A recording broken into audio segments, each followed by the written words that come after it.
inside my head.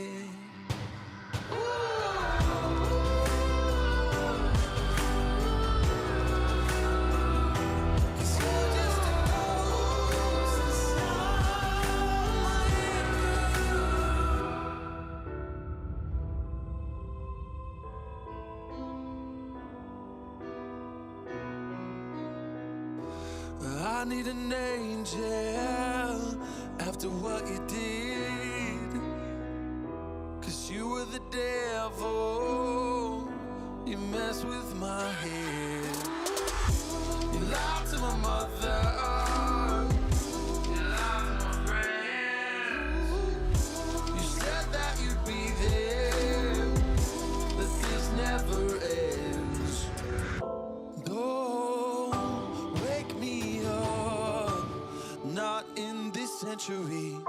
Don't wake me up, 'cause you're just a ghost inside my head. You're just a ghost, you're never there. You're just a memory on my lips, 'cause you're just a ghost inside my head. You're just a ghost.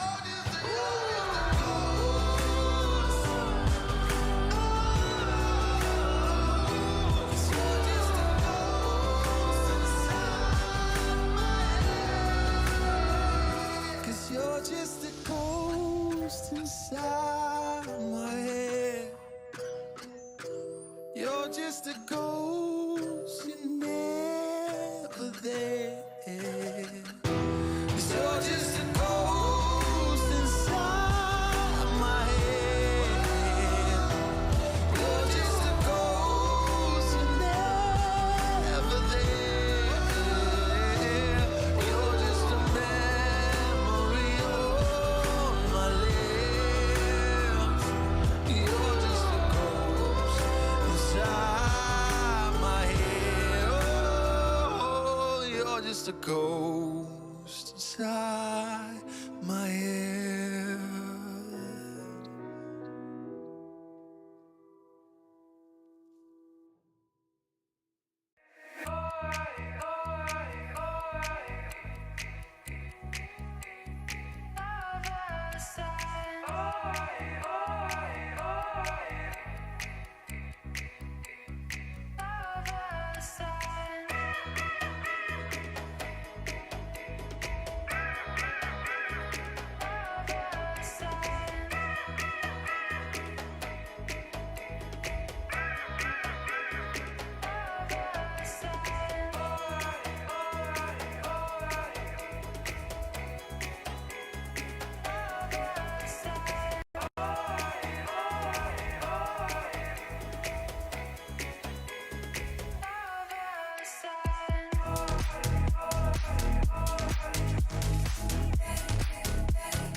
I'm here in the middle of nowhere.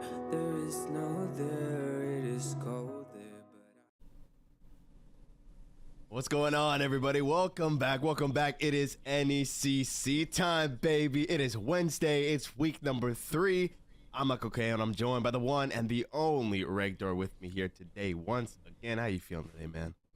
You know, I'm living the dream. It's bright, sunny. It's almost, some people would say, warm here in California. I was sold sunny and 75. I haven't been getting it, but it's always warm inside next to your computer.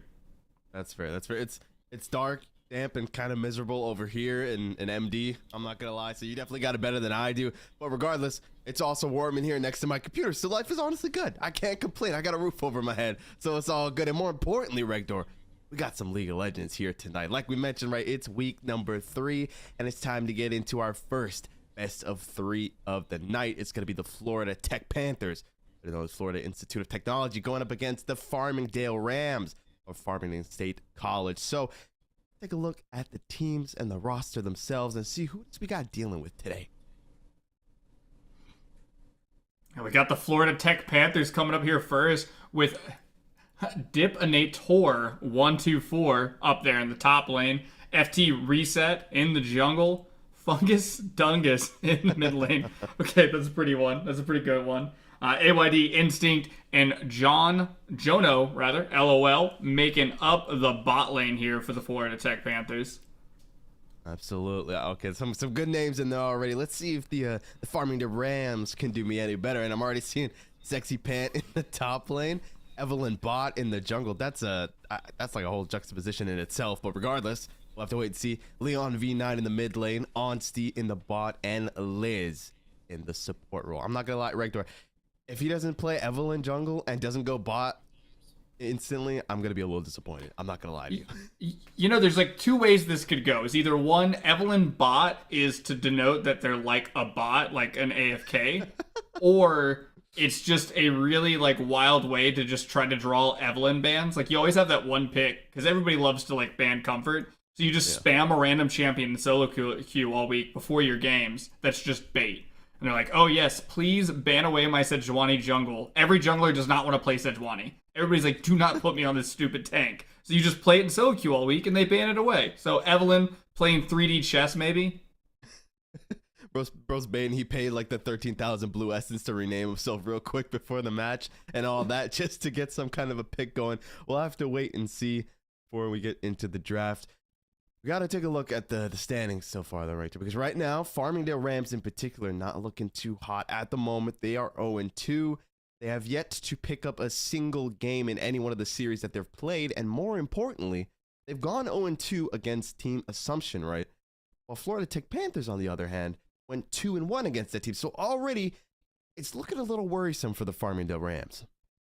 Yeah, it's Farmingdale definitely has some time to find their cadence. I think I remember watching one of their series and it being quite competitive, as though the 0-2 scoreline may not be actually reminiscent of what happened overall. But what I would furthermore say is I talk about in most series and tournaments, is it's still young. It's still early on. We're on patch 13.3. Still, as of right now, 13.4 I think drops tomorrow, if my memory serves me. And so, yeah. People are still trying to figure out what does Season 13 look like in the competitive scene. This is the Challengers Atlantic Division. And if my memory serves me, this is not actually Challengers. This is probably around the Plat to maybe Diamond, low Diamond range. And that means that, you know, what's good in the pro meta may not work here. What's good in one series may not work in another. So I think it's still a lot of cooking to be had, kind of figuring out what's the secret sauce here for Farmingdale Rams. Yeah, it's kind of that juxtaposition for me when I go into my solo queue games and then I have to explain to my teammate, right, why Cassante is so giga busted and yet somehow we don't see him being played as much. And I'm like, just pick him, please. Please just pick him. Just do it. Yeah. Wait for A-Soul to actually hit the competitive patch, because that's the champion right now that you're like, I don't want to say that anybody can play. It definitely has some nuance and scaling to it. It has square roots, literally, in its scaling in the patch notes. So you have to have like at least an undergrad in like theoretical math in order to see how this champion works. But we'll be seeing it here today, as far as I know, as we are going to get into the draft. I won't be denied. Absolutely. So that means Florida Tech Panthers are going to be starting off on the blue side, while Farmingdale Rams are going to be on the red side this time around. Now, I know you changed your sign, Rector. It's Ban Maokai now to win. I saw that the camera was flipped, so I'm just, you know, I'm a paraphraser for those who couldn't read it. But regardless, do you still stand by your old blue side OP, or has this season just thrown everything on its head? I think this season makes it very even in terms of what your options are, that a lot of times at the highest level, you're drawing like these lines in draft to say, we're going to edge towards, say, a Caitlyn B1, and then that means the red side gets to take the other side of it and say, we'll handshake into like Varus Ashe or something like that, Varus Karma, etc. But you do see like the junglers, a lot of these economically friendly, like Sejuani and Maokai, taken out of the game because they need such little gold in order to be effective that it's kind of painful, to say the least. Definitely so. Well, they listened to you regardless, man. They saw the sign. They banned the Maokai. Also, the Evelyn being banned away here. So maybe Evelyn Bot just got his wish. Maybe that Kindred is exactly what he was looking for. He just said, you got baited. Thanks for a free game number one. Obviously, we should point out, right, that all of these picks are going to be in the kind of LCS lineup order since draft already happened. So we'll be able to touch on who was picked when and where and what once the whole draft itself is over. For now, we can just kind of look at the champs. Yeah, and it's already important to note that we have Kindred in the game, and Kindred is one of those like game warping and game defining champions because of the mark system. You know, a normal Evelyn wants to get to the first 4 marks off of those camps or ganks in order to get all of the enhanced abilities online, and then after it's 7. So the first like 3.5 minutes of the game, incredibly important, so that either Kindred can set up like Victor, or just be able to, you know, pretty much solo invade and kill Wukong in their jungle, which really warps the early game around them. Really gonna throw me for a rut now if I gotta call him Kindred or Evelyn. Like, I'm gonna have to say Evelyn Bot every single time, otherwise it's just gonna screw me up. In the mid lane though, obviously with the Azir being picked up, right, the Victor, that try true in response, you know, kind of, I believe Cactus Flowers called it the Kmart the Kmart Azir, something like that. So no real surprise that comes out as a response. Yeah, and they were, I think Victor was picked second in the matchup, so really opting into what is like a poke v poke sort of just boring lane. Like, it's gonna take jungle intervention for something crazy to happen. Obviously, Victor has a little bit more setup with that gravity well, as well as the mounting dread from the Kindred to kind of set up that wombo combo to be able to get some early kills. But traditionally, if there's no jungle intervention, these two are just gonna farm it out. They're gonna trade pokes back and forth, but it'll come down to a player difference to see any more volatility out of the lane. Definitely. So here now with everything locked in, it's obviously important to point out, right, that Lulu, if I'm not mistaken, was actually the first thing that got picked up here for FSC, and so they really knew what they wanted to go and what they wanted to roll with this bot lane.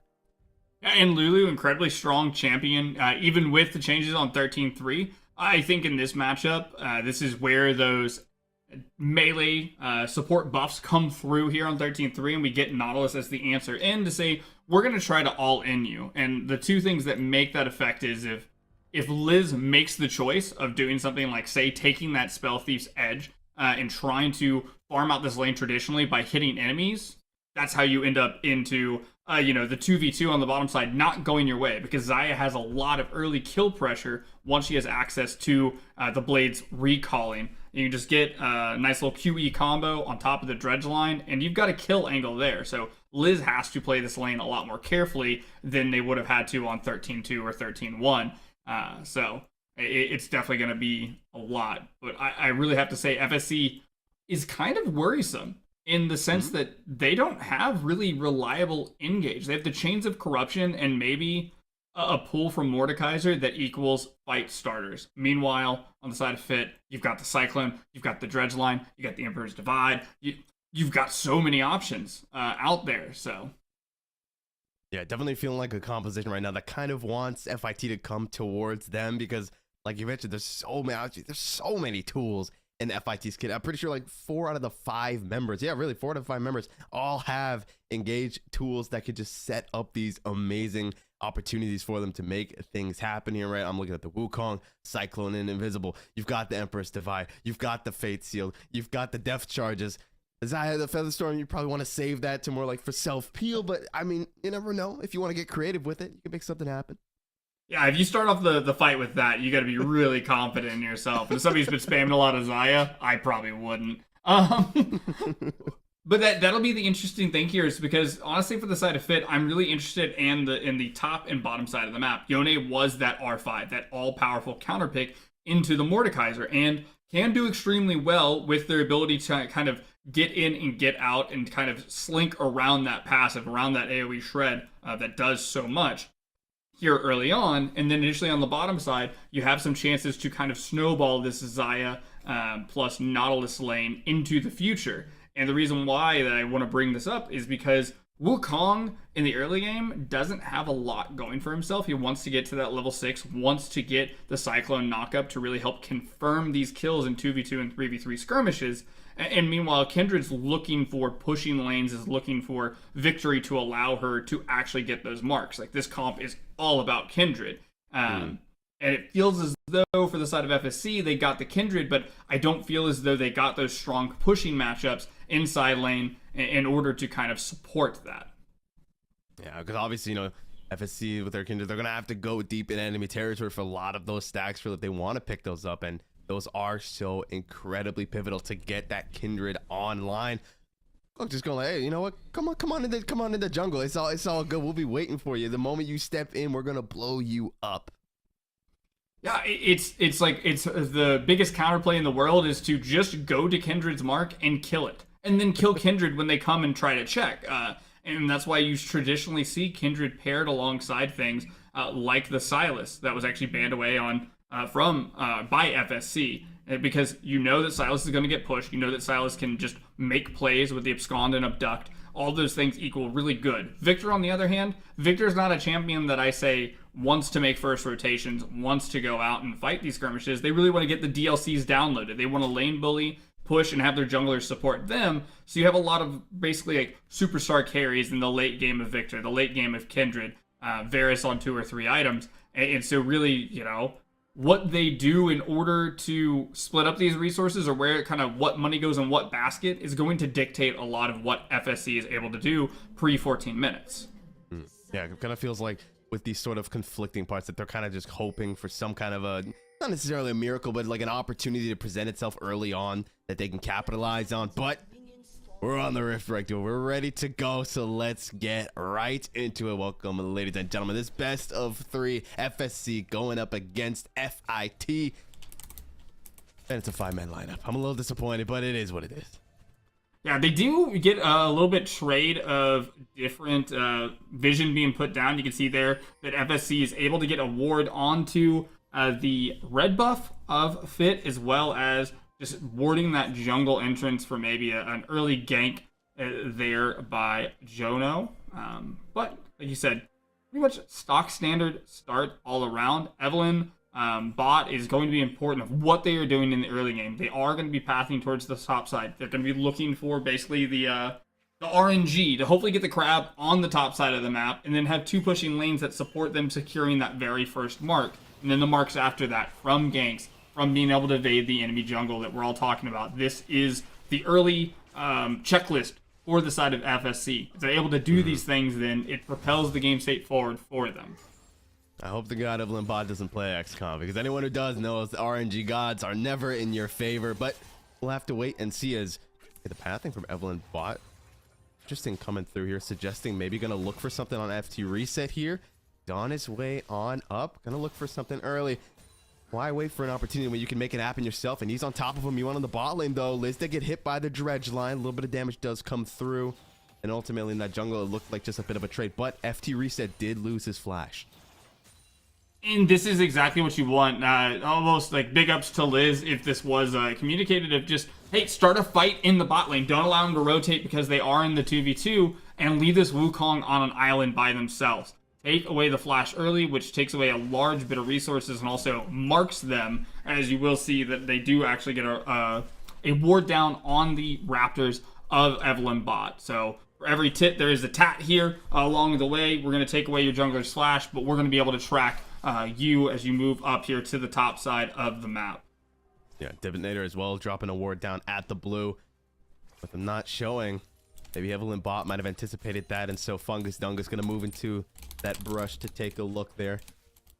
Everyone really expecting just the aggression that's coming out from Evelyn bot. He knows he got spotted out, so he's going to go ahead, move on over to his blue buff, which gives FT Reset a bit of comfort that now he knows he's not about to get re-engaged in his own jungle once again. Yeah, the windows of aggression are kind of subtly put to the side there, with both of the solo laners able to get these wards into the enemy jungle and say, FSC, we can read the play. We know that you want to be very proactive early on, and that basically, like you said, gives comfort to FT Reset to be able to just slowly finish up this first clear. And it is the Kindred mark on the bottom side of the map. Ooh. So now if you're Evelyn bot, put on your wheels and start moving, as it may be a skirmish up here on the top side anyways. Yeah, you might need to start moving because it might be a 2-on-1 if you're not careful. Dipinator did come down just in case that Kindred mark had instinct. No, let the boy farm. This is what is the downside of not having the pushing lane on the bottom side of the map, not having the push in the mid lane at this time, is your entire team has to basically sync up and say, we will get push now in order to support this Kindred. But if that's not possible, this is what ends up happening, is one of the laners will just go and take that mark. We'll take the Krugs, we'll take the Gromp, we'll take whatever the mark is, regardless of how it may affect Reset, because it does worse for Evelyn bot in the grand scheme of things. Indeed, Evelyn bot. And instead, look for maybe an opportunity here onto Dipinator. Has that Q3 available, though, so should be okay.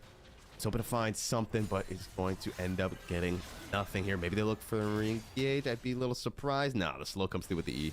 So they're going to be A-okay. And already things aren't looking too good for Evelyn bot there. No stacks to their name, no kills to their name either. Only a blown flash from FT Reset. And now we're just going to have to hold that wave for Sexy Pant to get back up there before they eventually go into that second full clear. Neither jungler has Reset. Actually, as I say that, Reset just got done with his reset coming back out onto the map.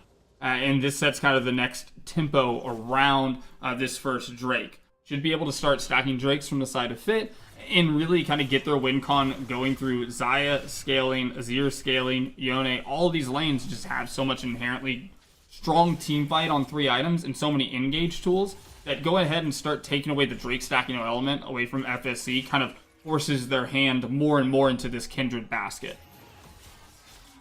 It does, with another orb being dropped down on Evelyn Bot's Raptors. They're just doing an amazing job of looking to track him, make sure that there's nowhere he can go without being spotted out here, as this first drag is up and available with both junglers. This bot side and the reset coming through from Onsty and Liz makes you question whether or not they're going to look for it. Not only that, but interestingly enough, 6 minutes into the game, neither mid laner has reset yet. They're still just here duking it out with the Doran's rings. Both have the teleport available, as it may be this recall from the bot side of FSC that actually does set up for a good matchup for this first Drake. They have spent their effective gold. Meanwhile, the side of Fit still just hanging out. A nice little wave getting crashed in there. Evelyn Bot possibly on his way down. New stag is available, but they know it. They've been doing a great job of keeping him in check there. Oh, Dredge Line not going to find anything, though, but that's another stack that's going to be denied from Evelyn Bot. And it's almost like you have the PvE side of getting marks and the PvP side of getting marks. The other way is marking an opponent. But that almost puts, like, you know, if you were playing one of the old, like, spy movies where you have to hide and go through the stealth level and you see the question mark above their head. That's basically what that does, right? Is, you know. Yeah, face sealed, though, onto Sexy Pant. He's in the death realm right now. Sealing away some stats isn't going to be enough as the question, though, because Dipinator is right on top of him, and the answer is going to be, just barely. Conqueror healing diff is going to keep him alive, and the E will not execute him. That was incredibly too close. Going to get some healing back from the W, but my goodness. Dipinator said, I have enough stats. You can go ahead and borrow some. It's like a cup of sugar here, as this R5, this counter pick Yone is doing especially great here early on, curbing any sort of aggression that Sexy Pants wants and doing the opposite for Kindred, not allowing Evelyn Bot to have any fun. I think the mark is on Yone, if I had to guess here, because we keep on seeing revisit up top, revisit with that little 200 gold lead. But overall, pretty stable in the mainstay of this. Just a little bit of a difference in gold, just mostly from CS differentials at this point in the game. Again, neither mid laner especially excited about doing any early skirmishing, so this is really going to be around the side lanes in the early game here. Yeah, I was going to say, mid lane being the most quiet out of the 3 so far. Not something we get too often, honestly, this time around. It's really top and bot being the focuses here. Obviously, like you said, right, Leon V9 on that Victor doesn't really want to be the one to try and get push and go for the rotation. Just wants to chill, get the DLC online, get it for free if possible. But Fungus Dungus wanted to say no, but doesn't quite find the ult, and Leon does it instead. But Fungus Dungus looking for more here. The soldiers go in, but they don't quite find the mark. They're definitely getting disbanded. Yeah, they're definitely going to get draw back down the sand and draw up a new play here. It says both summoner spells blown there for Leon, as well as both ultimates from both sides. So you can see early on the aggression going towards the side of Fit, who's been able to foil any plans that FSC has tried to set up here in the early game. As it looks like the Herald's going to be started up here on the top side by FT Fate Reset. Sealed looking for more. He has to flash, though. Was doing a great job of staying out of the tower radius, but got a little too antsy. Went a bit too deep. Had to back out. That's going to be flash out for both Sexy Pant as well as Dipinator. Yeah, but hey, big respect. Drop the Ignite as well. What that does mean is that there's no chance that Sexy Pant goes to check the river and rotate towards that Herald that was picked up by Reset. And what do you know? The third rug of the game. Here, though. Finally looking to collect the first stack there. Has it stacked on Jono Lol. Down he goes. Collected. Take 200 and keep moving. Can they find Instinct? No, they can't. The Feather Storm gets dropped. Flash forward from Onsty. Doesn't find the kill, but a nice Lamb's Respite is going to keep Onsty alive. And that's the most you can ask for there, is now the counterplay begins. Indeed, Leon V9 hit with the Cyclone. Second Cyclone comes through, and like you mentioned, you gotta wait for that to secure those kills, and secure it they do. FT Reset picking up that first pick.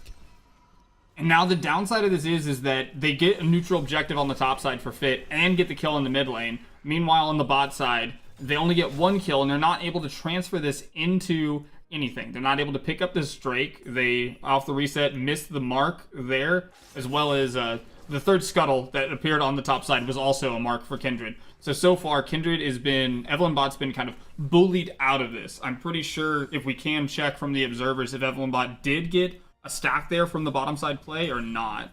Because we're either at 0 or 1 stacks at this point in the game, and the magic number is 4 for that first one. I'm sorry, 3 and then 4.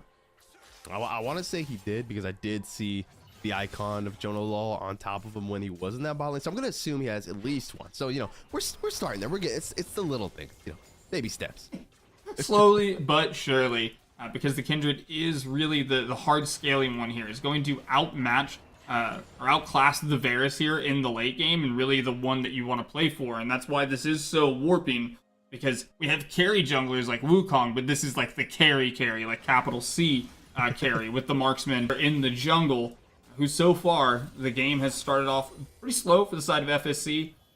Neutral objective going over here. They look like they used the Herald up there on the top side. If my memory does serve me here, there's one plate left on that tower. Yeah, it does indeed look so as FT reset. Also looking for this first dragon here. No one really there to contest. Evelyn Bot, surprised he's not just trying to look for those raptors. Instead, just give the drag on over. Is heading down, though. That drag should be gone by the time that Evelyn Bot reaches it. There we go. It's going to be collected and secured. Liz tried to find something. Doesn't find anything, though. And so now with Evelyn Bot in this bot lane, they find something in the question. Yeah, have access to a myriad of ultimates here. Might be able to start off the fight with that mounting dread. Looking for it. Wait for the rest of the team to get there, though, but ultimately not looking like they're going to find anything now. And this is the downside. No reliable way to actually start off these fights and really get things going. As once again, Fungus Dungus has been bullying Leon ever since that kill, maintaining this 20 CS lead. The four-man collapse. They knew they were going to get greedy for the camp. They did, and down it goes. Hope the scuttle was worth it. And if my memory serves me, that mark's still on Raptors. So that was just a regular old scuttle here. What was that, like 50 gold for 300 gold? Not the best trade in the world, as we watch Dipinator once again going in. I'm not great on finances, but I can tell you that definitely was not a trade that was worth it. As FT Reset's going to go ahead and pick up that stack now as well. Evelyn Bot's going to have to wait even longer for stack number 2 to come up and be available, or it's going to have to look for a kill in any one of these lanes. And I continue to love this top side because you got to see it there in that last little trade on the top side. As Fungus Dungus may be the one in trouble now. He dashed forward to try and evade the Chaos Storm, but it doesn't matter. Down he goes. Leon V9. Gonna pick that one up. Really great flash from Leon there because he knew that he was trying to get the Emperor's Divide back into the tower to at least trade kills, but denies that away. So evens it up a bit here in the mid lane. There will still be that CS discrepancy, but the kill means a lot, right? In gold.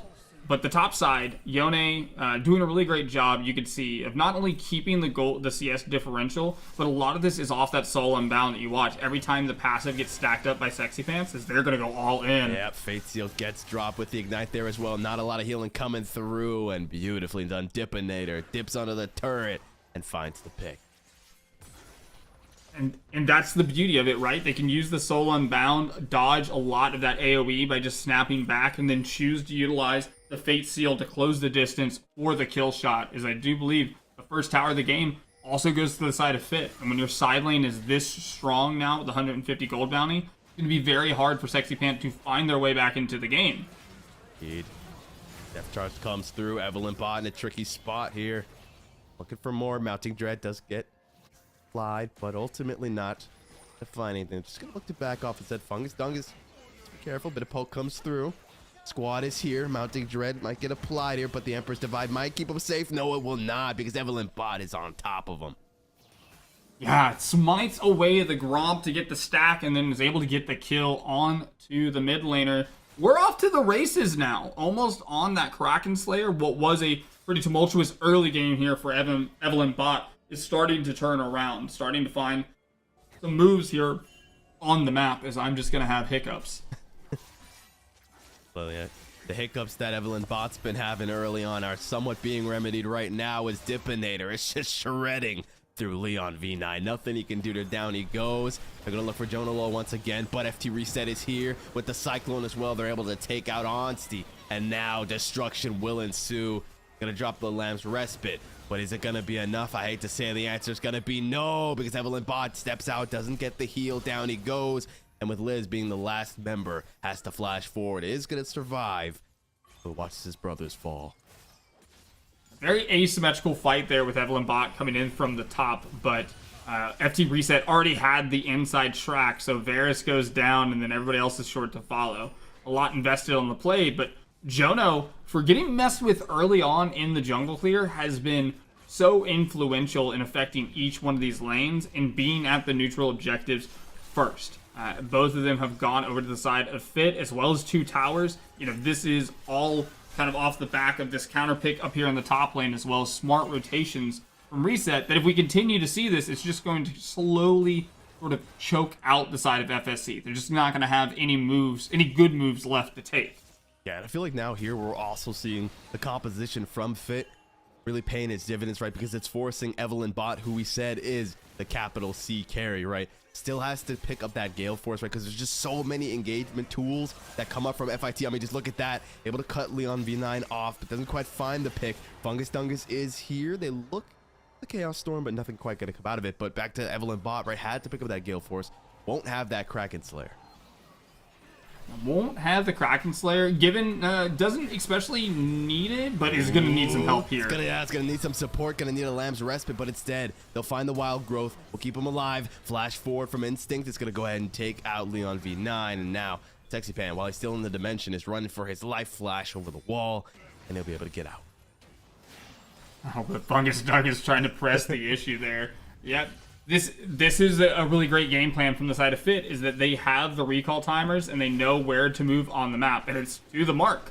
Just go to the mark. You're probably going to find Kindred there or on the way there, one of the two, because of this slight advantage that Fit keeps on having with the resets. By having both of the outside lanes pushing towards the tier 2s, they just always have a quicker maneuver time on the map to make these counterplays into what is kind of symmetrical. Like right now, you can see there's things coming down. There is my mark, and look how many red side members are moving towards it.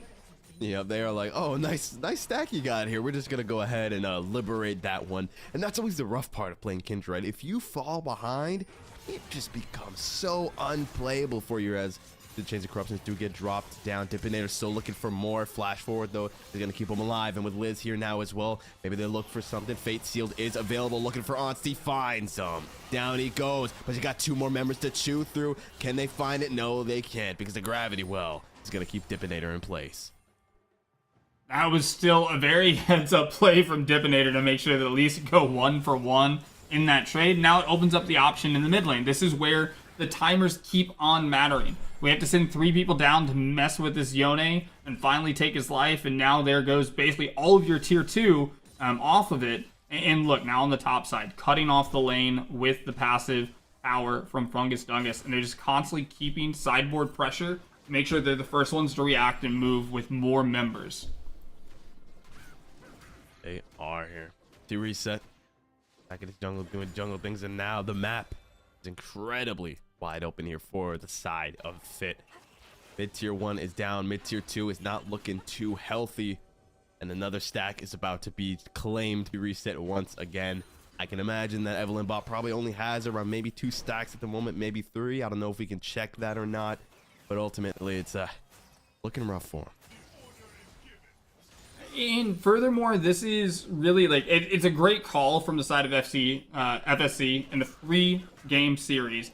Say we're going to try this in game number 1 and then kind of take a step back and reapproach it depending on the outcome. And the outcome here is that top lane counter pick does a lot. Having Jono on this Nautilus has also done a lot. And one of the byproducts that we really haven't talked that much about is Instinct. Now 3-0, about to have that Navori quick play done on this Zaya that loves the changes to the crit items here for Navori. Being able to access that second item, not having to build into Zeal, not having to build into Essence Reaver, all these things that took this champion that was so problematic to play and turned it into this premier pick that's doing so much work into what is a kind of push forward sort of composition from the side of FSC.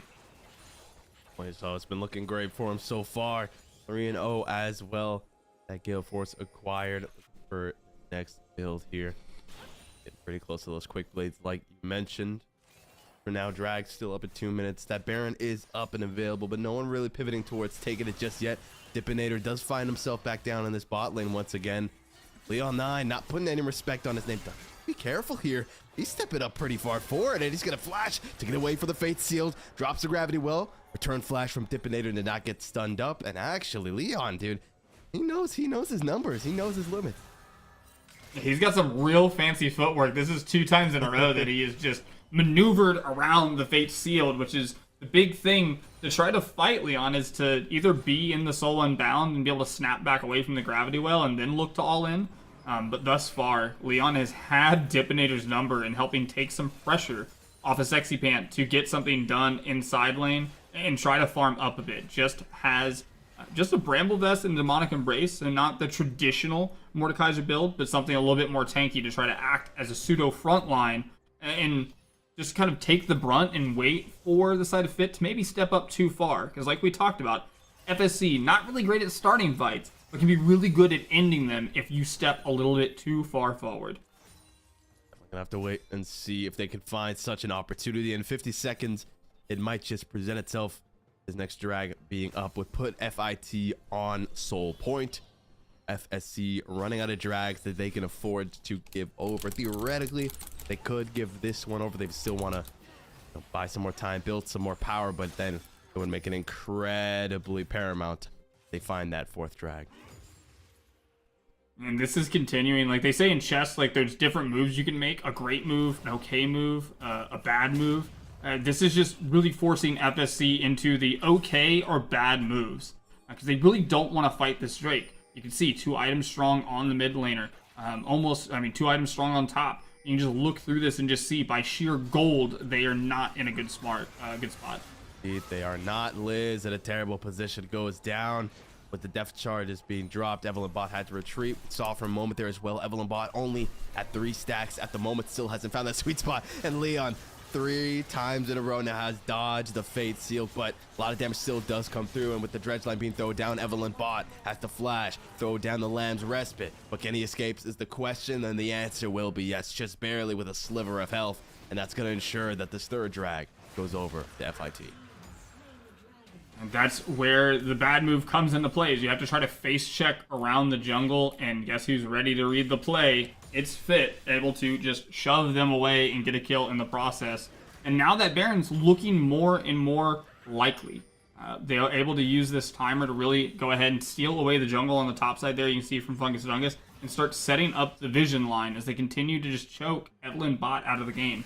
Confirmed has 3 marks right now, and what that does mean is after you hit 3, your only choices are the Scuttle, the Gromp, and the Raptors. So that's constantly going to be getting patrolled from the side of Fit and taken away for these marks. Yeah, exactly what we've been seeing this whole game already. It's been so incredibly stressful for Evelyn Bot to find any sort of stacks anywhere on the map.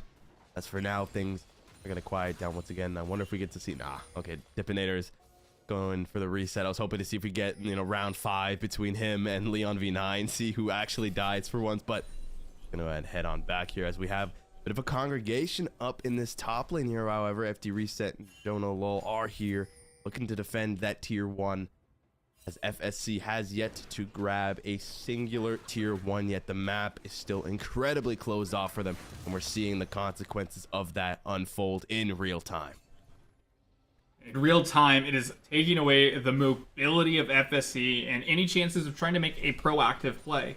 There's very few, as you can see, just 2 wards that are going the opposite direction on the back line of the side of Fit's map. Everything else is pushed forward, taking away any sort of sneaky play that they could try to make to mount an offense here. And if you're the side of Fit, all you have to do is wait. Just wait. You've got another 3 minutes until Drake. You can maybe dance around the Baron a bit, but you don't need to make any heads-up plays. Yep, well, just gotta wait, and he finds them. Evelyn Bot here looking for something on Jonah Low, but he's just a bit too damn tanky for him. Dipinator peeking out here into this bot lane once again. A bit of damage onto Sexy Pant here. Not much that Sexy Pant can do there as the depth charges do get dropped down. They had to wait for the step forward. Doesn't find the hook though, unfortunately. So overall, gonna find too much here as V9 might just be the one that leads the charge. And that is a Radiant Virtue on Jono, by the way. Patch 13.3 did make some changes to Radiant Virtue to try to take it away from some people, but he is a great user of it. A Sexy Pant. Oh my gosh, you gotta watch out. Put on the life alert. Oh my god, second time around this game gets out with just barely what HP. It's Leon V9, Fungus Dungus going for the one-on-one here. Chaos Storm does get dropped. Emperor's Divide is going to cut them off though with some nice footwork. Fungus Dungus able to escape. And they dragged 3 members up to the top side of the map. No, I can't say the same for Evelyn Bot because there's nowhere for him to run. Down he goes, and this tier 2 is looking like it's about to fall as well. They basically just set up a screen. They have they see 3 members on the top side. Fungus Dungus gets out with their life. They get a kill on the bot. They get the tier 2 tower, and it looked like they may have gotten that tier 3 incredibly low. Yeah, Instinct just able to free hit on a tier 3 tower. That's illegal for a ADC to do, by the way. But because of how they set up this play, it made it to where they could pressure on those 2 lanes, while meanwhile, Fungus Dungus just has to do some fancy footwork to make it out without giving a kill.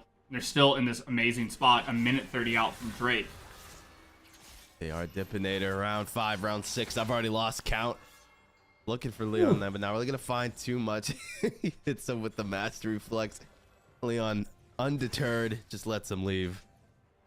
Miss every skill shot, hit a few auto attacks, flash mastery, and return. The Yone special is they're going to get that reset in, has access to their ultimate. Almost all ultimates will be up for this fight. This is for the Ocean Soul. Ocean Soul, amazing for this team that wants to be very hyper-aggressive on Windows, where when they set up for what is not the most amazing siege in the world, but allows them to actually tower dive and reset, heal up, and rinse, wash, repeat until they find that kill.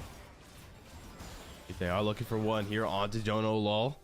To put the polymorph, but that dredge line was able to go out, and so Jono Lol is going to be able to escape. And that was a key ultimate Chain Corruption used along the way there. Yeah, now it's not going to be up and available for drag, which it's a bit worrisome because obviously we mentioned that Chain of Corruption was one of those primary engage tools, but Jono has plenty. They find the depth charges onto 2 of the members. Leon V9 goes gold in the thick of things. A nice 3-man knockup for the Fate Sealed. Lamb's Respite is down. Is it going to be enough? The answer is absolutely not. Auntie, as well as Leon V9, as well as now Evelyn Bot all get dropped. Sexy Pant is next to follow, and Liz is the only one that survives. Gonna be honest with you, it's a bad place in the world where Jono's the one who's eating the ultimates being taken into the death realm. They're just trying to get a kill on the board to try to turn this team fight around, but the unleashed aggression of Fit here, they read the play, they understood the assignment, and that just led to taking away any form of counterplay from the side of FSC. Yeah, but those death timers too long. They find the hook, they're going for the pick, and they find it. But right before they end the game, they're able to take out Liz as well. And FIT secure themselves game number 1. Yeah, in a very convincing fashion. Like we said, that Kindred would have warped the game, and sadly this time around, it was not warped in the side of FSC's favor. Pushing lanes mattered. The R5 counterpick mattered so much, and they were able to find the matchups that they wanted to just really play their game and not allow Kindred to dictate what they did. Yeah, it really feels like FSC kind of drafted against themselves in this first game. Honestly, we pointed out a lot of the flaws per se with their composition, right? That they weren't going to have those pushing lanes. They weren't going to enable that Kindred to get deep in there and find those marks. We saw exactly that happen, right? If it wasn't just already being stolen away as soon as it came up, you just had a 4-man sitting on top of the camp waiting for the Kindred to come through, and it's the moment that they're like, okay, goodbye, good night. It's nice that you came. Thanks for delivering us the 300 gold. We're going to take you out now. I know, I absolutely agree. I think it's a later development sort of champion. If you pick it out there strong and early, you better have some really good laners that are ready to support that endeavor and support that archetype. There's definitely a lot of room still in the tank for the side of Fit, but what it will require is a little bit, I think, more setup around there. Reset was able to do so much with the Wukong, like we talked about early on, affecting lanes, already helping what was a winning lane win harder, and just move the game state forward in a manner that outpaced the Kindred, outpaced the compositional plan from the side of FSC. Definitely so, but it is only game number 1 of a best of 3 series, so FSC just got a chance to kind of feel out, kind of suss out what it is that FIT was looking to do. Now they got an idea of what FIT looks like and how strong of a team they are. I'm sure they've got some answers primed and ready in their notebooks. We're going to have to wait and see, as we're going to throw it to a quick break. And when we're back, we'll be getting ready for draft of game number 2. Don't go anywhere.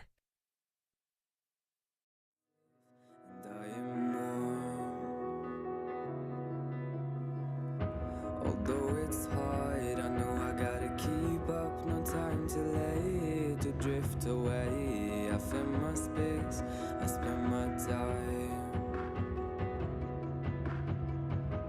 down the rabbit hole again. And as I fall, I can feel the pain. You can't tell me where to go, so I don't know, I just go with the flow. I go with the flow. I'm falling up, I'm falling down, from the sky and from the ground. Up above just like below, and I don't know where I should go. 'Cause I'm stuck in limbo.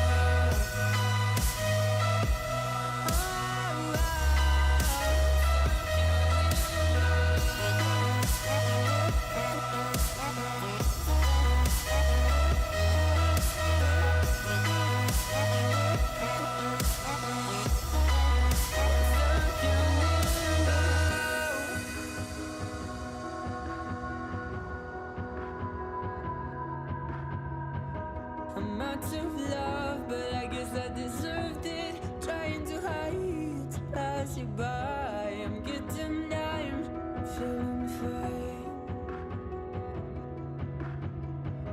I'm light as air, no one can reach me. Lost in a dream, lost in between. Let's keep on flying, let's keep on breathing. I'm falling up, I'm falling down, from the sky and from the ground. Up above just like below, and I don't know where I should go. 'Cause I'm stuck in limbo.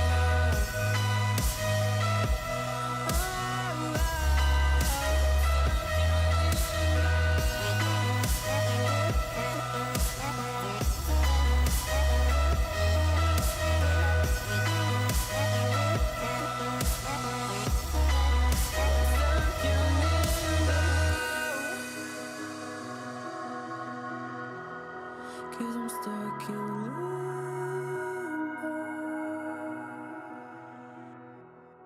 Cause I'm stuck in limbo.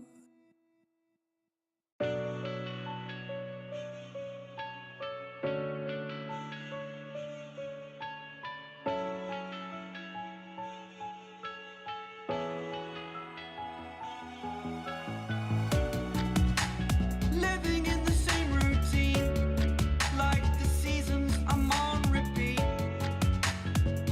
It's a long way down.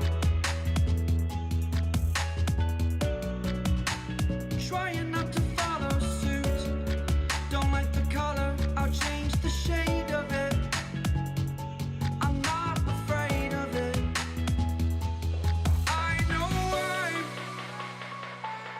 I know I'm holding on to this, holding on.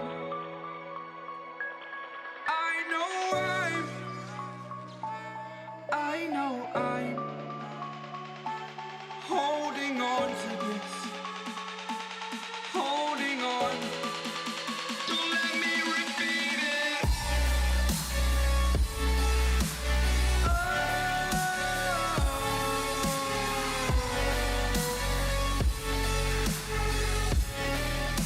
Don't let me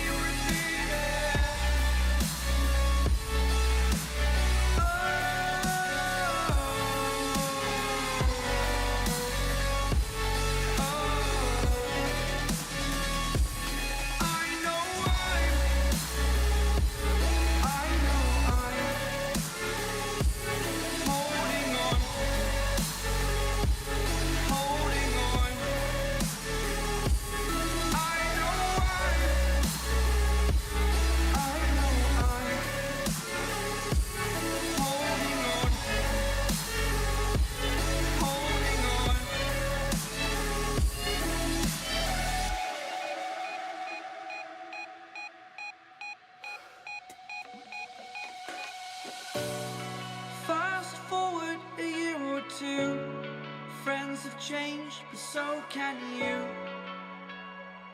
So can you.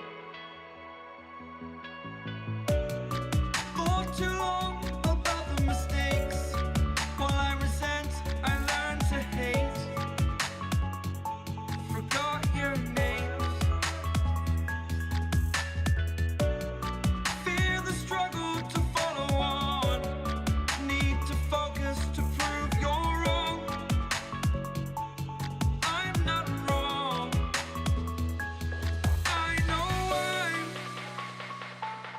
I know I'm holding on to this. Holding on. I know I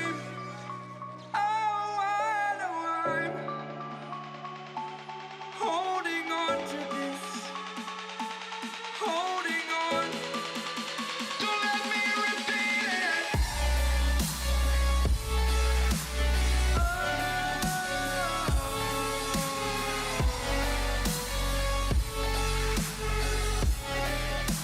Don't let me repeat it.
Cigarette ash, it looks like snow.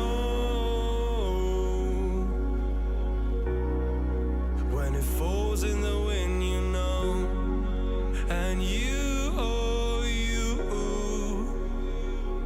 you say you wanna dance. You're wary, you know, you'll end up in the wrong hands. And you're having fun. Why don't you show your friends? And you're having fun. What if it never ends? I'm lacking sincerity, but you don't care at all. Miss Boozley cigarettes trying to take me home.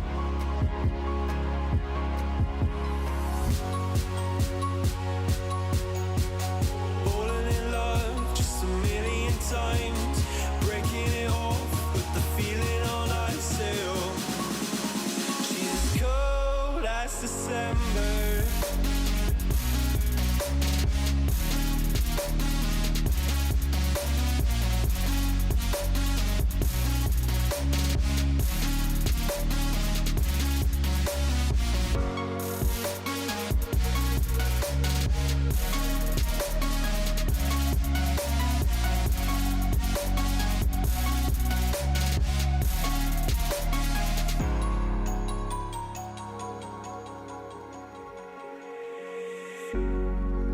I swear I've seen you before, holding your shoes in your hands, running out that door.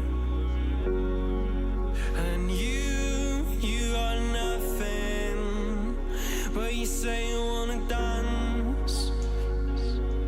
And you're worried, you know, you'll end up in the wrong hands.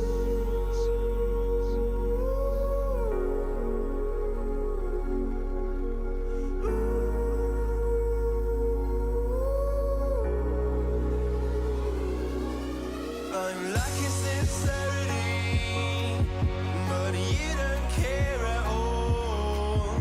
Miss Boozley cigarettes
feelings. It's like I can't walk on the ceiling. Oh yeah, got me dreaming, dreaming in colors I never dreamed. Oh yeah, I let you in deeper than I let anyone else before. Fell in love with my broken pieces, took 'em all and made 'em yours. Didn't know what my heartbeat needed, skipping out, no I can't keep score. When I lose my breath, boy, you got me breathing. Oh, every little thing you do, every time you hold me, take me higher, higher. All right, everybody, welcome back. The break is over. We were waiting to get into draft for what could possibly be the final game of this series. It is a best of 3 regular, so that does mean that FIT can look to take this thing home. They can grab themselves one more game. FSC backs up against the wall now, Rector. If you were the coach of FSC, man, you're in the locker room right now. What do you think? What do we got to change? What do we got to make happen? If there's just one thing, just one pivotal thing. Make engage. Make engage. However that is, have simple button to press and start a fight. I see. That's step 1, and then step 2 of my plan would be is create simplistic scaling. Like we talked about, you have 2 different options that both can like omega scale into the game, and then you have a Varus that does generalistically well. So you're kind of putting so many like pin cushions in this plan that each thing has to go right.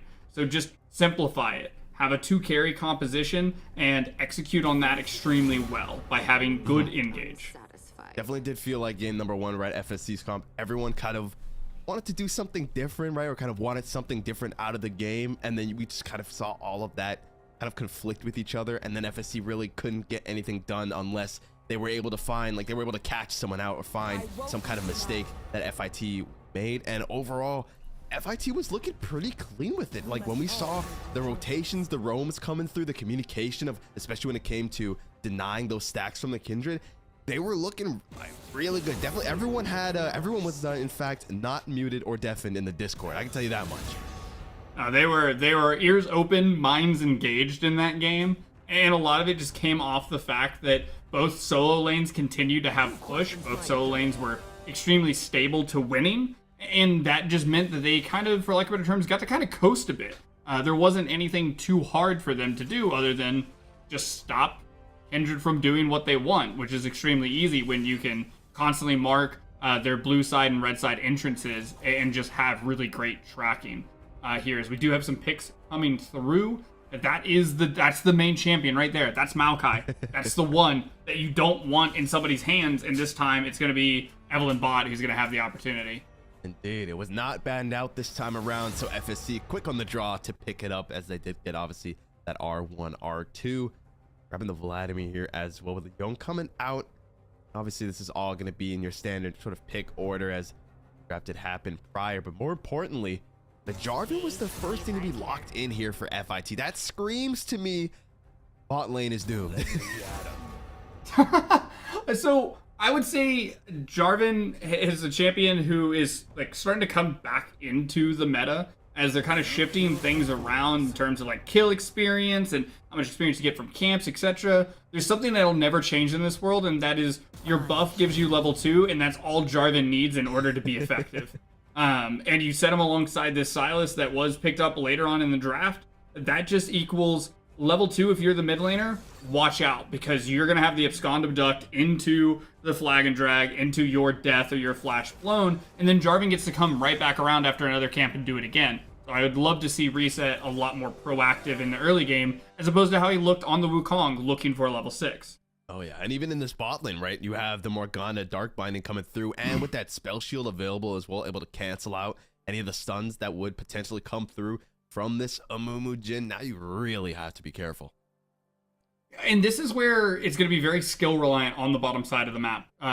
Instinct on this Tristana is kind of like the main thing that we love to see, because Tristana is not only able to skirmish extremely well in the early game, she is also able to snowball and scale like a madman into the late game because she's another champion that loves IE second, loves these changes with those built-in attack speed modifier on her Q. But overall, it's going to be really on the Amumu. Amumu's going to make or break this lane. Being able to actually break the Dark Shield with the Tantrum or with the tears on the W to set up for the Curse of the Sad Mummy or to set up for those bandage tosses can make this very unplayable because Jhin has so much follow-up. So it's a lot more tumultuous on the bottom side of the map. And we haven't even talked about the mid lane yet.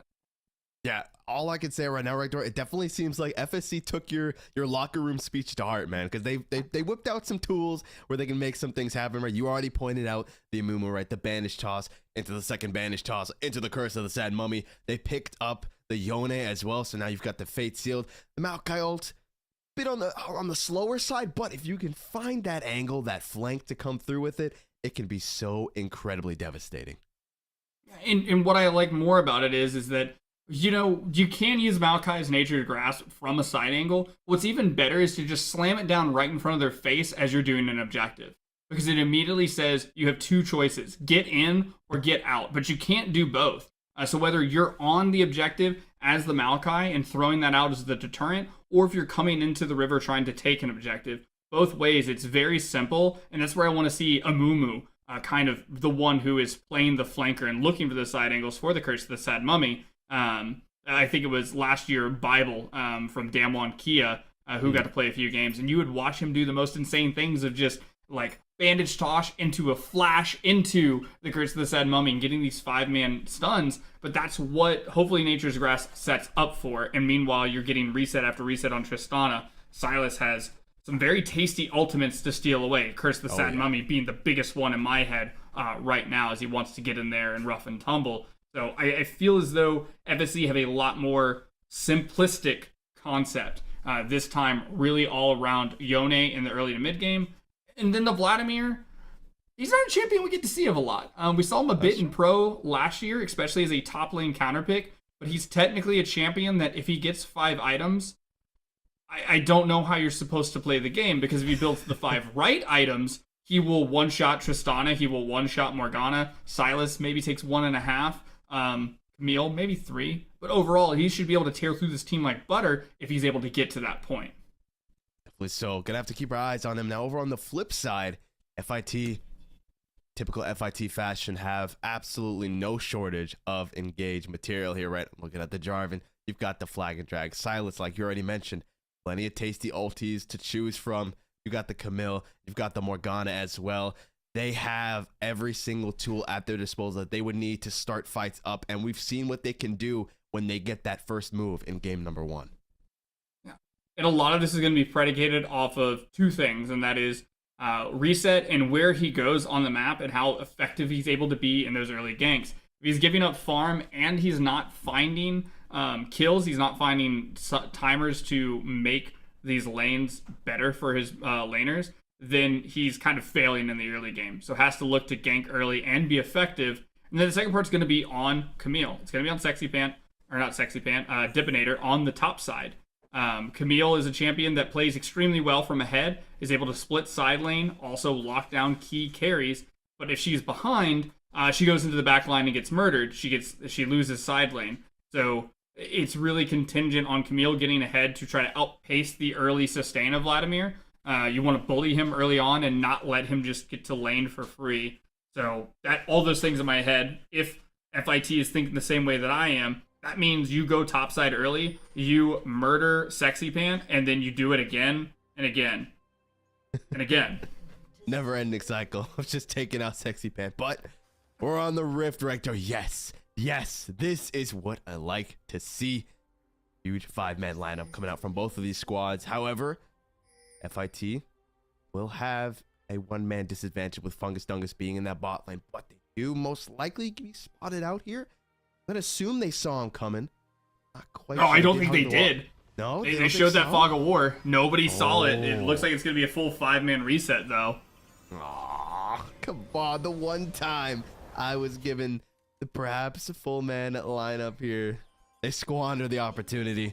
They're just going to put the ward down instead. A lot of emote spam coming through here from the side of FIT. We're hoping to see something, but They did not see them coming, just barely. It's like two ships, you know, sailing past each other in the fog. They don't quite see each other.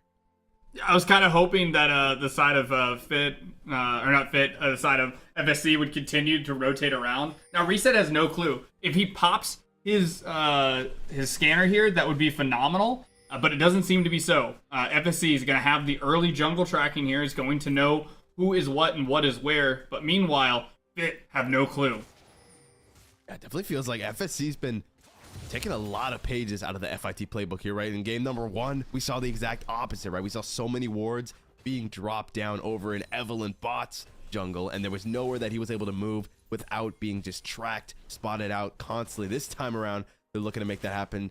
FT Reset, but FT Reset's in that mid lane, man. He flag and dragged his way and didn't find anything, though. Now he's incredibly low. He's got to be careful. But already, I like the aggression coming through. Level 2 can make things happen. Leon V9 actually is going to be the one in the top lane. Yeah, doing a little bit of a switch up here, as it is now just, you know, flipped around. Who has the Yone on the top side? He's going to take a hard trade there, but it makes sense. You do not want this Vladimir in the long lane. You want him to be able to abuse the short lane of mid, be able to use that pool to kind of get away, but it's Evelyn Bot now looking for their first gank. It's level 2 gank city, baby. Evelyn Bot's up in that top lane. They've got Dipinator stuck here at the wall. Needs to wait for that hook shot to be available. I don't even think he has it, actually, since he is still level 2. The Ignite comes down on Leon V9. He's going to buy as much time as he can in the Soul Unbound form. And so ultimately, Dipinator actually going to come out of that one relatively unscathed. And that's a little bit of the difference between the level 2 out of a Maokai and the level 2 out of the Jarvan. Both are level 3 now. But that Twisted Advance is paramount in order to actually lock down Dipinator. And it didn't look like they had access to it. They just had Q and E. And due to that, they actually don't have that full, like, 2.5 seconds of CC to play around that would allow Leon to be able to get off, like the Q1, Q2, etc. The full kind of combination blows there from the Yone. So 2 ganks, 2 bits of nothing sort of out of it. Indeed, both junglers opted as well, mirroring, grabbing each other's camps there with the blue side. And so ultimately, those are going to get locked down. Maybe we see some kind of engagement in the mid. Never mind. Looks to me like FT Reset maybe going to look for the long con gank. There is a ward in that middle brush, though, so he's going to be spotted out. And I don't think that his sweeper lasted long enough. Oh, no, he did see it. Unfortunate. Nothing going to come out of it, though. A nice upscon abduct onto Sexy Pant here. Going to go into pool mode, but a nice flash forward is going to seal the deal. Yeah, just a little too much spice on there. Fungus Dungus able to pick up the solo bolo. And this is what I wanted to see, given different lane, but same concept. Do not allow Sexy Pant to free farm. Do not allow them to just exist in lane. Kill them on repeat. Set this turbo scaler behind. He's doing exactly that. Fungus Dungus saying, listen, bro, go back into the top lane where you belong. You don't belong in the mid lane. You're not a mid laner. I hate to say it. But ultimately, it is still early on. First blood is in the hands of Fungus Dungus, but there's still plenty of time for FSC to make a comeback here as FT Reset once again looking for something here in this bot lane. But with that wave positioning, it's not looking too like at the moment. It's going to have to wait a little bit longer. More trades going on, but now with the engage coming through, they find their moment. And the CC combo is too much. Down goes Zakama. And once again, it's a Reset, being proactive, being around these lanes. Found the success now here on this game as Sexy Pant is once again just going to take... Oh my God, look at that trade. Jesus, nerf Silas, please. I mean, that after seeing that one, just nerf Silas.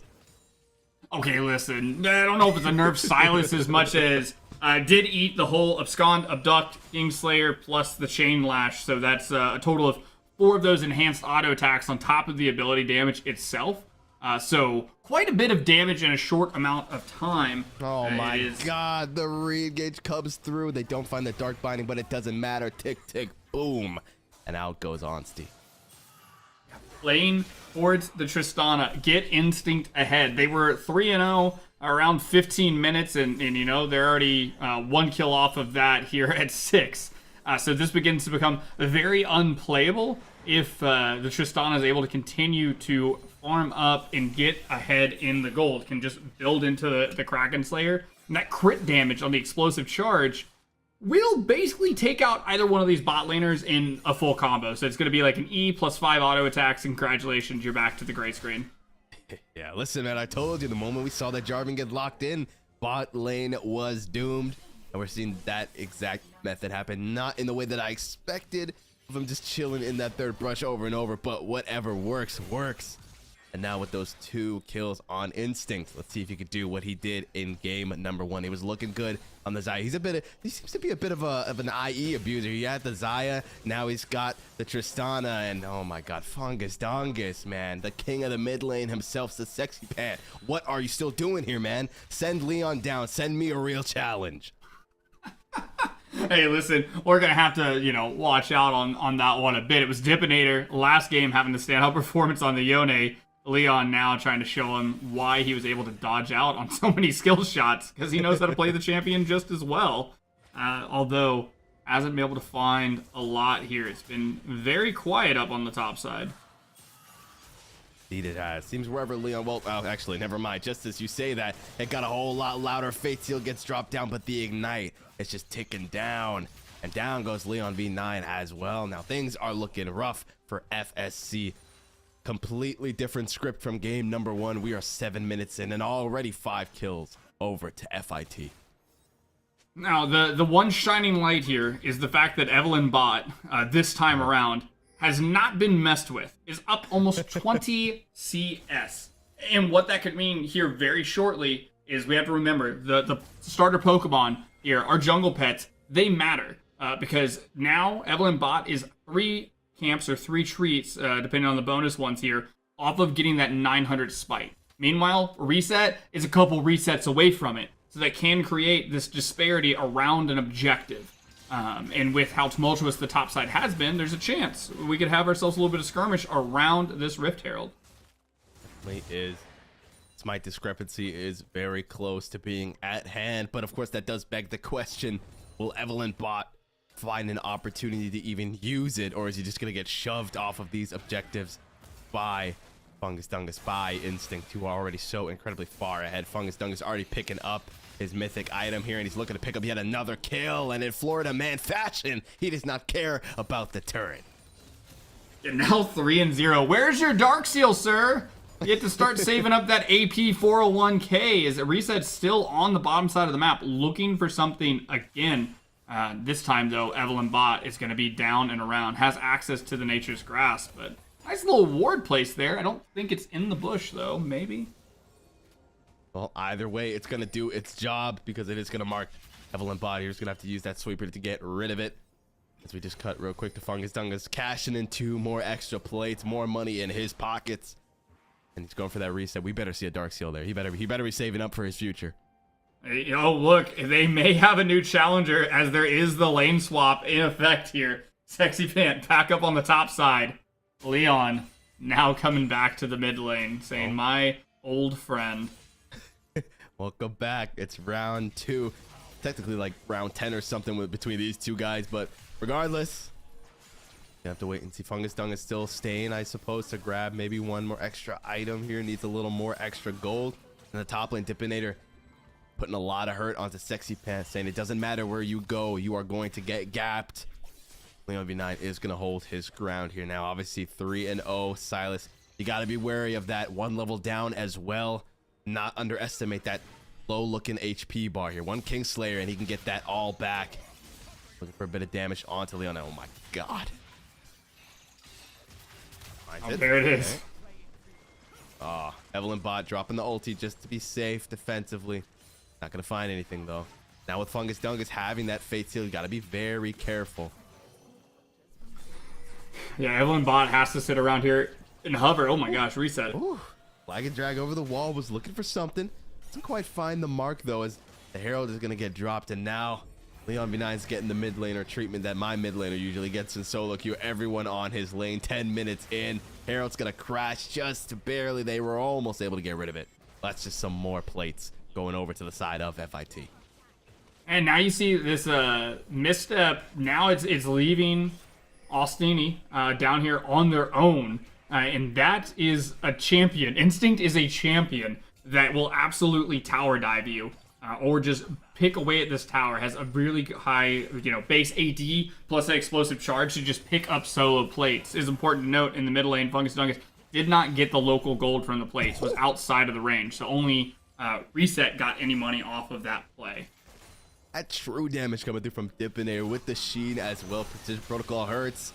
Leon V9, even when he's the one playing Yone, he sidesteps the Fate Seals. Sexy Pant trying to look for the outplay here. The Ignite is still going to take him out, though. That AP shield does not shield you from the Ignite. Down he goes. And this is kind of where we're at now, is that Sexy Pant has been officially tamped down. The scaling effort of Vladimir has been offset. The bankruptcy has been met. You are now in foreclosure. Congratulations. Look for another carry for the side of FSC. Yep. Regardless of Sexy Pant is going to go ahead. He picked up that Dark Seal. He's looking for his employer to match that 401k money, saying, please, any amount, I'll take it. Anything that you can give me. Because look at that. Almost a 2,000 gold difference getting there. It's looking rough for Sexy Pant. And now, yeah, our eyes really have to look on over to, I'd assume, possibly Leon V9, right, to try and make something happen here. His bot lane has been incredibly oppressive here for Onsty. Hasn't been able to find any sort of opportunity to come through because that 2-0 Tristana, like you said, just combo you into oblivion. Oh, and there it is. Oh, okay. Ooh. Curse of the Sand Moment does get dropped, but Rocket jump right on top of him with the Dark Bindings as well. Not much they can do. Maybe they'll find Jonah low. No, not even, because the Dark Binding finds the mark. Zuckema running for his life. Instinct and Hot Pursuit. Rocket jumps on over, but right into the ultimate of Evelyn Bot, and he's going to secure the kill. Evelyn Bot finds themselves into the first kill of the game for him as the mid tower is going to fall in response. But that's the beauty, right? Evelyn Bot can make some things happen. Going towards that Demonic Embrace, still a really, really great item. Hopefully not a full AP Maokai, but something close to it would be pretty nice.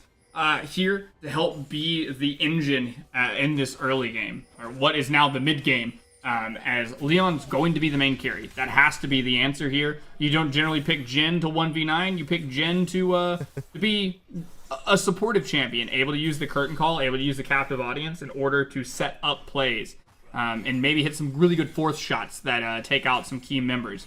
But he's not putting out DPS.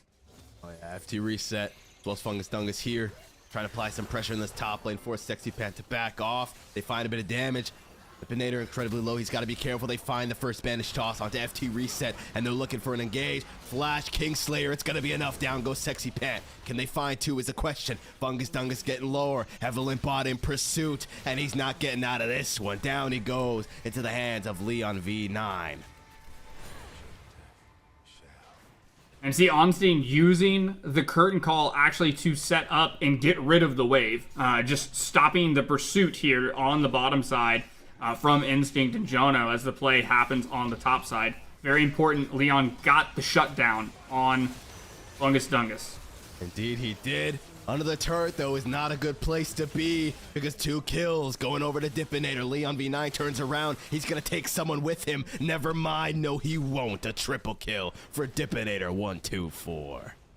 Dipinator once again precise with their protocol of precision. They are now 5-0 on this Camille, and like we said, this was one of the prerequisites for FIT to do well, and that is Dipinator controls side lane. Dipinator has options. 5-0. There's a lot of options on the board here. Sexy Pant, you might need to go somewhere else. You might need to leave, friend. Where does he go, though, is the question. He's tried mid. It hasn't worked out. He's tried top. It's not working out for him. Bot seemingly the only, maybe jungle, man. I don't know. You got to get creative in times of desperation. As if there's anything I learned, there's an unwritten law that if you're losing top lane, that you get to take Krugs at the very least. So, we'll have to wait for that camp to come back up. That would explain a whole lot to my games. That would explain a lot. Thank you for educating me on these rules here, these unspoken top lane rules. But I think Sexy... Oh, no. How many junglers even take 6 camps? Let's be honest. Most of the time it's a 5 camp into... I need money, okay? I need money, okay? I'm not taking away your lane kills because I don't want to get flamed. I need money. My camps are mine. Listen, as long as you don't take my scuttle, we're golden. We're good. As Sexy Pant is about to be taken out of the rift here. If Fungus Dungus has anything to say about it, just barely able to escape that pool. keeping him alive more times than he can count. But that does spell the end for his tier 1. Unless Fungus Dungus doesn't take it? I think Fungus Dungus is kind of waiting around to see if anybody shows up. Yeah. But he's going to get that tower nonetheless and continue to push forward. They do have the Dark Seal in their pocket now.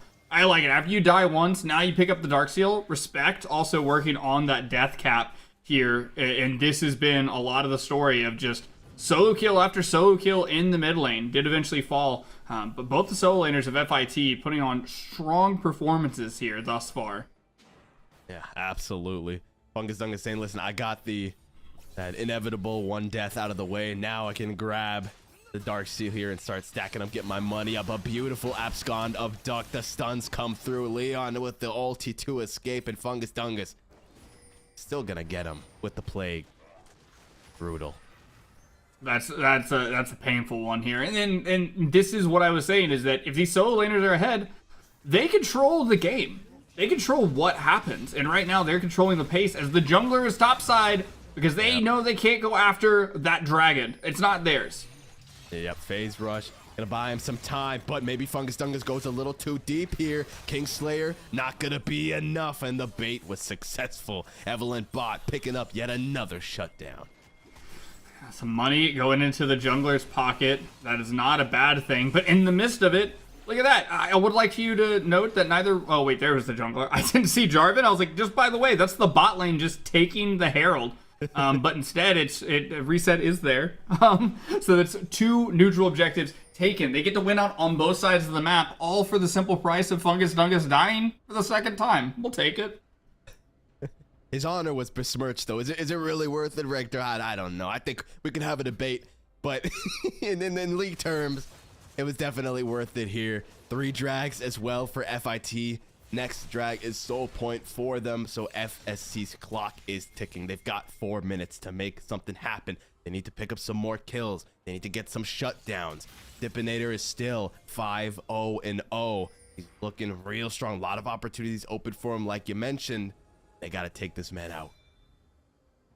And as of right now, you can see the fight here, ping coming down. That means Camille is going to go to the bot lane, and if somebody comes to challenge this wave, she's going to murder them. Almost has the Hextech ultimatum back up as Fungus Dungus. That's a tier 1 there. You should be fine. That's 3 members committing on the top side of the map, which means the play for FIT is on the bottom side. Oh, but a nice hijack there from Twisted Advance is going to make sure that no one can get on top of them there. Clear out the wave, and they're still going to keep 3. And so FIT just says, okay, we'll just spawn this Rift to our bot and start pushing. You got to send someone to answer. Who are you going to send? Sexy Pant? He can't even hold his own against the minion wave at this point. Yeah, and this is... Sorry. That was a little mean. That might have been a little mean. That's okay, Fungus Dungus. He's like, bring everyone you got. I'm taking everyone on. I've got Jono Lull here with me. Finds the Dark Corruption. Finds a bit of damage, but that's about it. Abscond of Duck. A nice flash, though, to try and take it. Will it be enough is the question. Fungus Dungus, he's the Doomslayer. He's going through everyone. He'll eventually fall. And meanwhile, in this bot lane, all the towers are going down. The inhibitor's down as well. And Dipinator continues the push. Sexy Pant is still alive somehow, some way. But it won't be for much longer if Dipinator has anything to say about it. And neither will the mid-tier 3.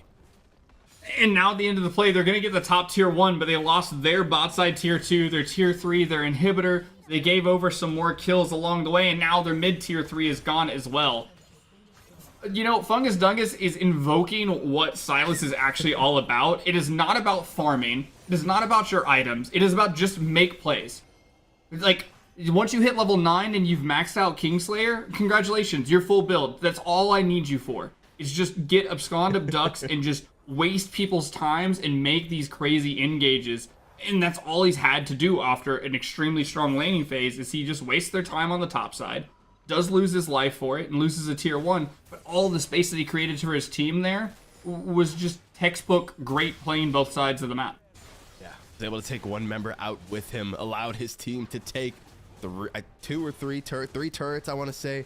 Bot tier 2, bot tier 3, bot inhibitor, and mid tier 3 as well. And now FIT are just gonna go for this Baron here. They're gonna say, who's gonna stop us? Who's gonna try and answer? And the answer is Evelyn Bot, possibly, but I think he knows that there's no opportunity he gets out of this one alive. He's going in, he doesn't care. He finds the steal, though. That's huge. He's gonna give his life in return, but regardless, thanks for the leash, baby. He heard you. You said, I don't think it's gonna happen. He said, bet. Watch because me. he has that 1200 smite Hold my in sapling, tow. bro. But now this should help kind of stem the bleeding here. The biggest thing would be is that if you're Sexy Pant, you would love to get a hold of all of these super minions on the bottom side and just kind of get yourself back into the game via the free income. Heck, take the mid inhibitor as well. You can't end the game, friend. So now just take this free income. Turtle up in your base, use this Baron defensively just to keep the waves at a stalemate, and just collect farm. You'll end up net negative in what would be a normal Baron play, but you'll recuperate a bit in the game. Yeah, Hakim a bit of a weird play? Must have stepped away from his keyboard there for a second. Does end up going down here. That's gonna be a move off the board. But yeah, like you mentioned, right, that's a lot of free passive income coming through to these somewhat underleveled members here of FSC with these super minions that are gonna start marching in towards the base. And you can see Sexy Pan, right? He's just like, listen, guys, we're not grabbing this drag. I know it. I'm just gonna go top, farm up, do my damnedest to get back into this game. He's got 2 stacks on his Dark Seal, so that's already a step in the right direction. However, that does mean that Soul is gonna go into the hands of FIT. And the good news is that while Chemtech Soul is great, you got to be below 50% health for it to matter. Honesty didn't really hit the 50% mark, just really went from 100 to 0. So not a great use case. But either way, it's going to be helping you on low health. Yeah, Leon using the Soul Unbound to try and escape, but that can be incredibly detrimental. Just barely able to get out of that one alive here. Fungus finds the abscond, then Duck finds the stun, finds a whole lot of damage as the Cataclysm coming down as well. Nature's Grasp gets dropped. Reset is going to go down, but in return, 2 members are out for the count. Sexy Pant has to flash to get away. Dipinator's going in deep, and he's going to take out Leon V9, and now it's all up to Sexy Pant to find his redemption in these desperate times. Onsty dropping the curtain call, but I don't think that's gonna be enough. Sexy Pat needs to make something happen. Goes pool mode, looking for some kind of damage, but the CC is too much, and FIT says we don't need the damn Baron to end this game. They don't even get the kill in the fountain, but they grab the Nexus, and with that, FIT go 2-0. That was a clean game of League of Legends. Fit heard the prep talk to FSC, and they said, I actually like the idea of that as well. So we're going to do it too.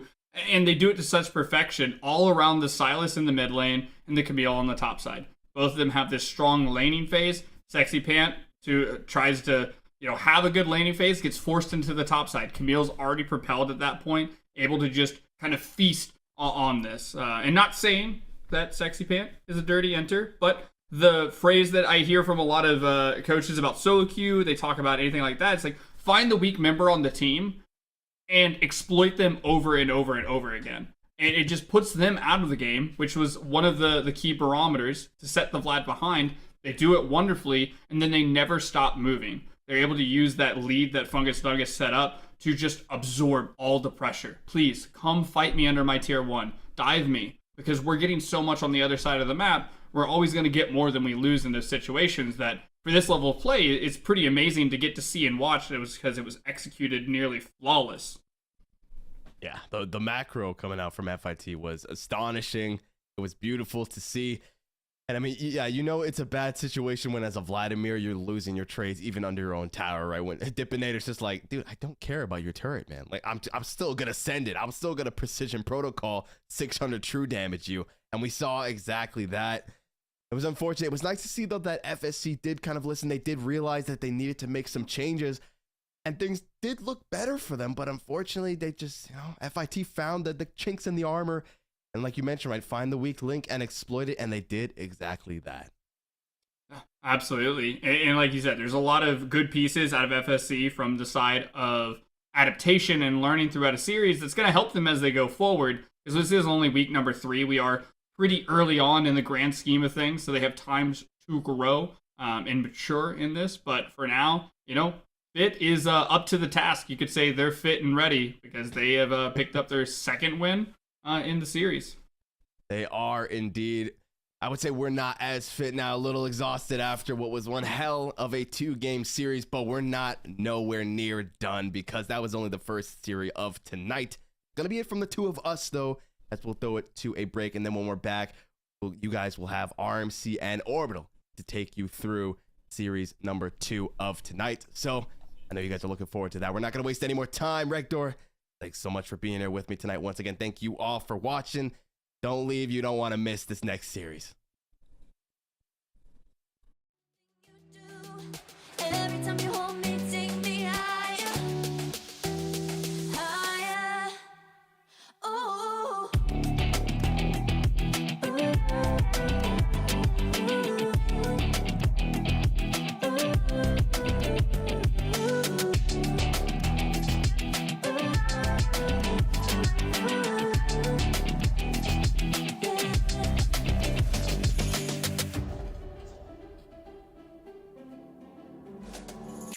Magic. No, I'm never letting go. Now that I have it with you. When you kiss me, it's like the stars fall out the sky onto my heart to cover up what I don't wanna show. I let you in deeper than I let anyone else before. Filling up with my broken pieces, took them all and made yours. Didn't know when my heartbeat needed skipping out. No, I can't keep score when I lose my breath. Boy, you got me breathing. Oh, every little thing you do, every time you hold me, take me higher, higher. Every little thing you do, every time you hold me, take me higher, higher. Oh, you take me higher, you take me higher, baby, you take me higher, you take me higher, baby, you take me higher, you take me higher, baby, you take me higher, yeah, you take me higher, baby.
When I'm with you, I am able to keep pushing my limits, and all the drive that I have, well, I'm going the distance with you. I didn't know what I had till I knew what was missing, and everything that I dread, well, I built a resistance with you. Catch me when I fall, and I'll keep you on the ground. You were gone, I wish you'd stay. I could look at you for days. Time was well spent, that's when I knew that I need to spend my life here with you.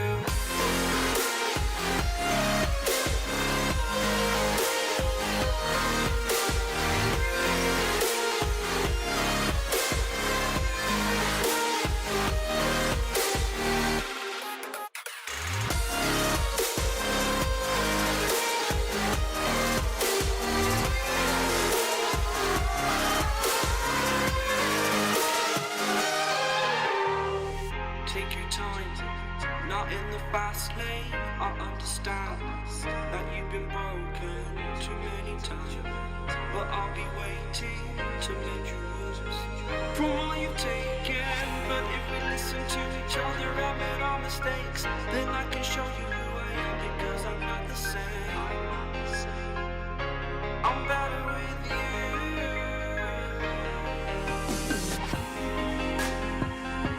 I'm better with you.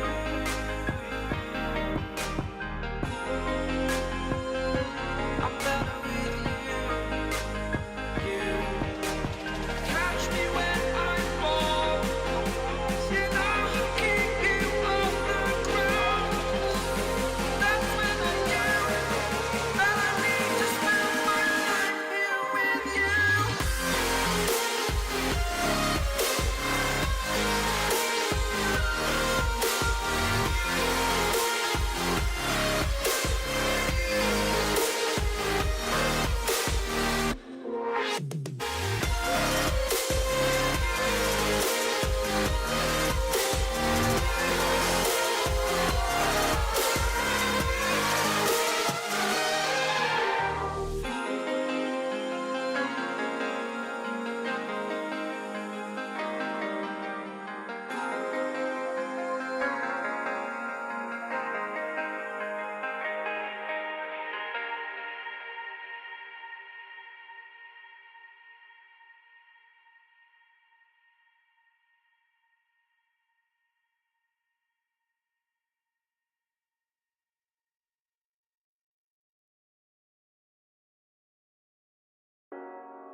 The seasons come and go like thoughts of you.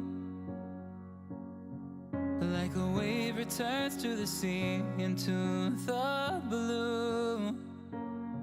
They change but in a cycle that I can't lose. Each painful but delightful to live through. You came into my life just like another season. Not for long, just a time, just like another season. Maybe this time next year you'll reappear for no reason, but I'll cherish every day until you come my way this season.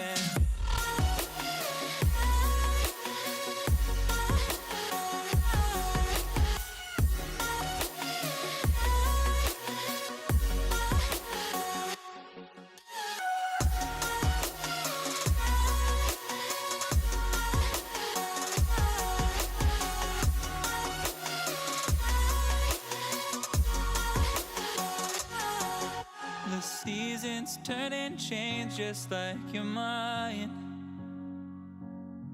Like the sun gives into the moon, into the night. Time continues marching, it slowly crawls.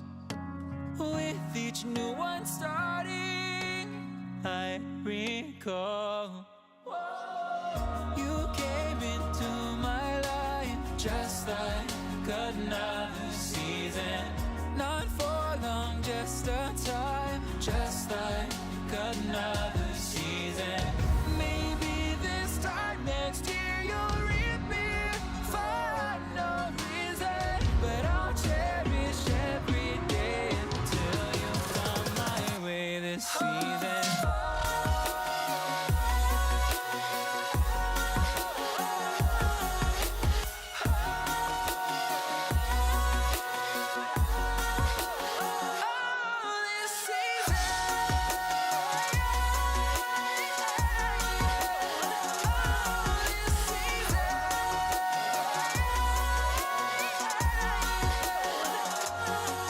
Each time of year carries memories, like a never fading whisper in the breeze.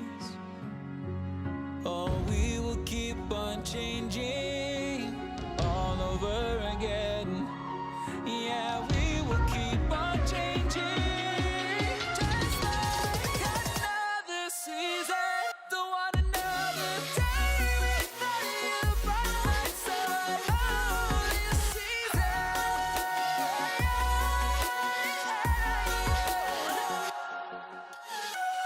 You came into my life just like another season. Not for long, just a time, just like another season.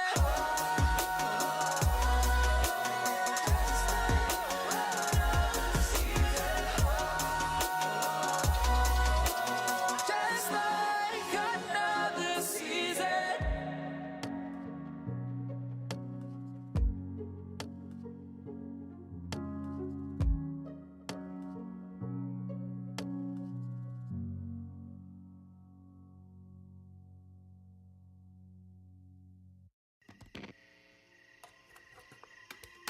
Is it okay if I'm to say I'm catching feelings from all the dealings? Am I astray? What do you say? How are you feeling? Is it the same? I hope you're not planning to waste my time. To my surprise, that was her reply. Now we vibe. It's been a while and such a ride, the stars align. I love the fact I didn't let her go. She loves the fact that I just let her know. Now we're together, it's a different mode. We getting crazy in a different role. I love the fact I didn't let her go. She loves the fact that I just let her know. Now we're together, it's a different mode. We getting crazy in a different role. We getting crazy in a different role. She loves the fact that I just let her know. We getting crazy in a different role. We getting crazy in a different role.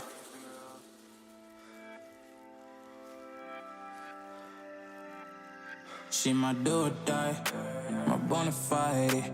My up when I'm down, she's always beside me. She makes me feel alive, I won't deny. Her love for me is real and kinda suicide.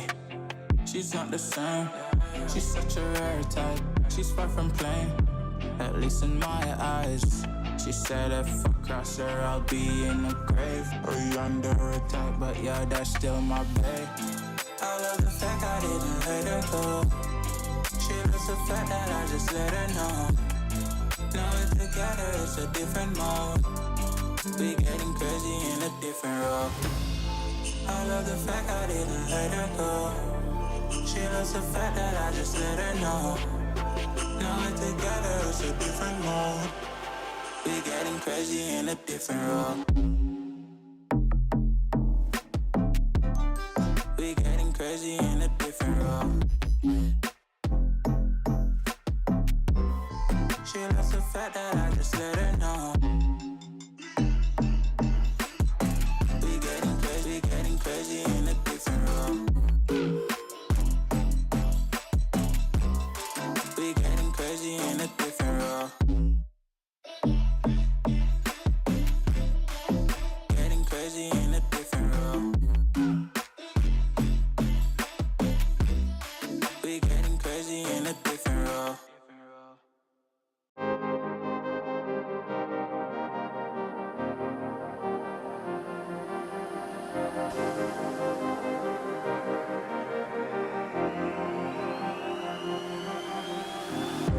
I'm cutting dice. Look at these eyes. They're not here to please you. There was a time you could be mine. Before all that you put me through, I knew that you were trouble, but I let that you were bad. I'm living on this bubble and it makes you so mad. You can say hello, but I don't need you to like me. Don't need you to like me. Don't need you to like. You can watch me go, 'cause I don't need you to like me. Don't need you to like me. Don't need you to like. You can say hello, but I don't need you to like me. Don't need you to like me. Don't need you to like. You can watch me go, 'cause I don't need you to like me. Don't need you to like me. Don't need you to like me.